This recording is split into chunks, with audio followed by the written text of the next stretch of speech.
Racial discrimination is a prevalent ill in the world as people are being judged according to their gender or skin color.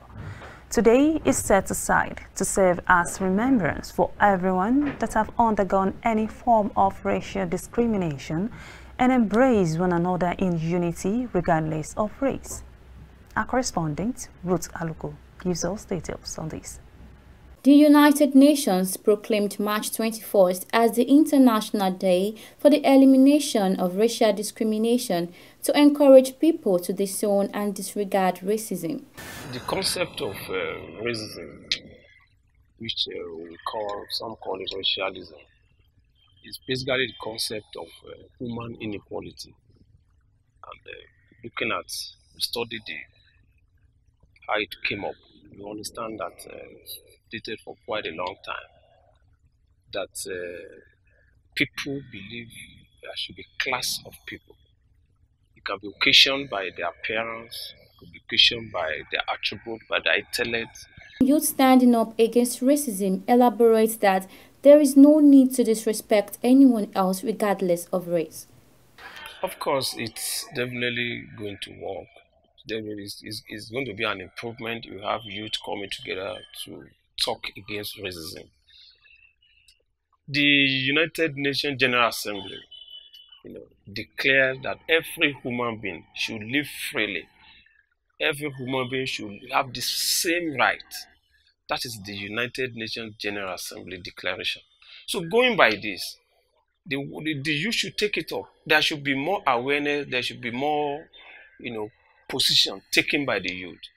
The youth should also continue to speak up. The caution of the present day racism is different from the one we experienced in South Africa, in North America. The present day racism it happens everywhere, in every standard of living. There are still some people in this part of the world that still begin in class, that still begin, yes, racism, you look at it as some people who fly on first class, though if it is affordable, if you can afford it, but it is still part of the world racism. Racial discrimination is recognized as a key social determinant of health and driver of racial inequities. People exposed to racism have poorer health outcomes and other adverse effects on their physical, mental, and psychological being.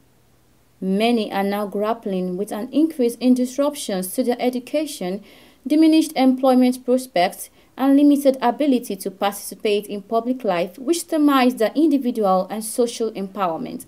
Hence, the need for youth to come together in one voice to speak against racism. The after effect is basically, it tells on our daily activities. There are some class of people that are treated specially. It happens in the churches, it happens in the mosque, it happens in our society. So the after effect is that people see themselves as being different or being classical to the other. And that discrimination makes people to be thinking if they are low-leveled persons. And it affects the mindset, it affects the thinking, it affects the orientation.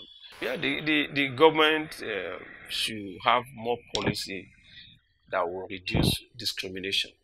The concept which I am advocating is not about the skin. I'm talking about our attitude to each other. So the government should be fair in making sure that there is no basis of religion in whatever we do in this country. People can decide to practice whatever religion. The government should actually take away some things that will reduce discrimination. So if we believe that racism is discrimination, then any guise of discrimination should be termed as racism. It can be intellectual one. It